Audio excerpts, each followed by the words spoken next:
ఆ 2 నెంబర్లు ఎందుకు పంపారు? తిరుపతన్న భుజంగరావుతో మీకున్న పరిచయం ఏంటి? మునుగోడు ఉప ఎన్నికలో పదే పదే ఎందుకు మాట్లాడారు? ట్యాపింగ్ కేసులో బీఆర్ఎస్ మాజీ ఎమ్మెల్యే లింగయ్యకు ప్రశ్నలు.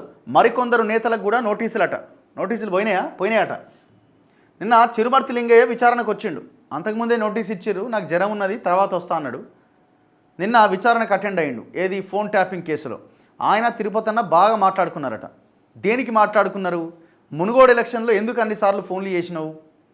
మునుగోడు ఇవన్నీ దగ్గర నియోజకవర్గాలు కదా, నకరేకల్ నియోజకవర్గం, మునుగోడు నియోజకవర్గం అన్ని రెండు దగ్గరగా ఉన్న నియోజకవర్గాలు. మరి పైసలు అటు అటు తిప్పే క్రమంలో ప్రతిపక్షాలు పంచే డబ్బులను అడ్డుకునే విషయంలో ఆయన ముఖ్యంగా ఇంకొకటి విషయం ఏంటంటే, ఇక్కడ చిరుమర్తి లింగయ్య రాజకీయ అరంగేట్రం, ఆయన రాజకీయ ఎంట్రీ వీళ్ళంతా కూడా కోమటిరెడ్డి బ్రదర్స్ ఆధ్వర్యంలో జరిగింది. ముఖ్యంగా రాజగోపాల్ రెడ్డి ఆధ్వర్యంలో ఆయన వర్క్ చేస్తూ ఉండేవాళ్ళు. తర్వాత ఆయన కాంగ్రెస్లో గెలిచి మళ్ళీ బీఆర్ఎస్లోకి పోయిండు. వాళ్ళకి మధ్య చెడింది. కానీ సో అట్లా మరి ఆనాడు మునుగోడులో పోటీ చేసింది ఎవరు? రాజగోపాల్ రెడ్డి పోటీ చేసిండు. సో ఆయన ఓడగొట్టడానికి కేసీఆర్ ప్రయత్నం. సో అందులో భాగంగా మరి ఈ లింక్ ఎక్కడో తగిలినట్టున్నది. అందుకే ఎక్కువసార్లు మాట్లాడినట్టున్నాడు లింగయ్య. ఇంకా చాలామందికి నోటీసులు ఇచ్చిరట. ఏదో 2 నెంబర్లు పంపిండట. ఏందో ఆ 2 నెంబర్లు. ఫోన్ ట్యాపింగ్ కేసులో పోలీసులు తొలిసారిగా ఓ రాజకీయ నాయకుడిని ప్రశ్నించారు. ఈ కేసులో ఇప్పటివరకు 4 పోలీసు అధికారుల్ని అరెస్టు చేయగా పెద్ద సంఖ్యలో సాక్షుల్ని విచారించారు. ట్యాపింగ్ కేసులో విదేశాల్లో ఉన్న ప్రధాన నిందితుడు ప్రభాకర్ రావును భారత్కు తిరిగి రప్పించే ప్రయత్నంలో ఉన్నారు. అయితే గత ప్రభుత్వ హయాంలో కీలకంగా వ్యవహరించిన ఎమ్మెల్యేలు, ఇతర నాయకులకు ట్యాపింగ్ కేసుతో ఉన్న సంబంధం పైన దర్యాప్తు అధికారులకు సాంకేతిక ఆధారాలు లభించినాయి. వాటి ఆధారంగా బీఆర్ఎస్ మాజీ ఎమ్మెల్యే చిరుమర్తి లింగయ్యకు నోటీసు ఇచ్చారు.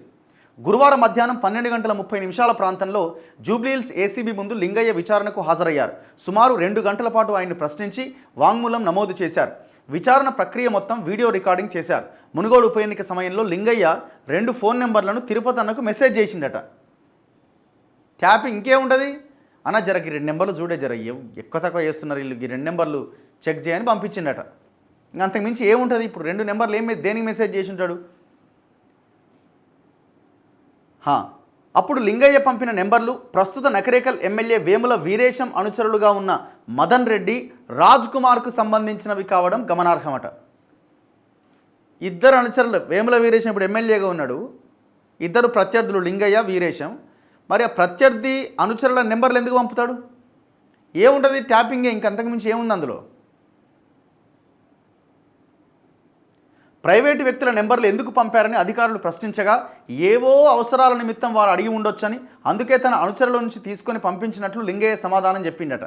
మునుగోడు ఎన్నికల సమయంలో తిరుపతన్నతో ఎందుకు ఫోన్లో మాట్లాడాల్సి వచ్చింది, ఏం మాట్లాడారు అన్న ప్రశ్నలకు కేవలం ఎన్నికల పరిస్థితి ఎలా ఉంది అనే అంశంపైనే మాట్లాడినట్టు తెలిపారు.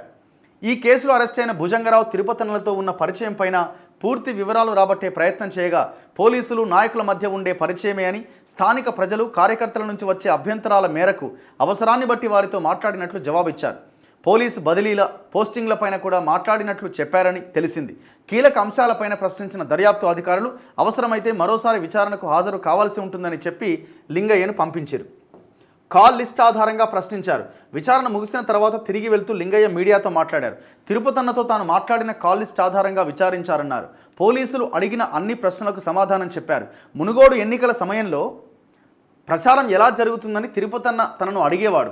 బాగానే జరుగుతోందని చెప్పాను. వేముల వీరేశం అనుచరుల ఫోన్లు ట్యాప్ చేశారు అనడం అవాస్తవం. ట్యాపింగ్ కేసుతో తనకు ఎలాంటి సంబంధం లేదని లింగయ్య స్పష్టం చేశారు. ఇప్పుడు ఆ తిరుపతన్న మొత్తం ఈ వ్యవహారమే నడిపించిండు. ఆ భుజంగరావు, ఈ బ్యాచ్ అంతా కలిసి దేనికుంటుంది? ఇంకా మునుగోడు ఎలక్షన్ అని వీళ్ళు యాక్టివ్గా పనిచేసారు. ఇక ఆయనతో పాటు వరుసగా నోటీసులు ఇస్తారట.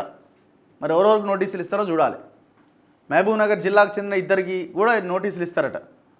భుజంగరావు మధ్యంతర బెయిల్ 18వ తేదీ వరకు పొడిగించారట కోర్టు. నిన్న ఆయన ఎవరు, వేముల వీరేశం ఎమ్మెల్యే కూడా ప్రెస్ మీట్ పెట్టినట్టున్నారు. ప్రభాకర్ రావు బెదిరించినట్టే, నువ్వు మనగా పార్టీ మారితే నేను వేసేస్తాం అది ఇది అని. వాడు పోయి అమెరికాలో దాచుకున్నాడు.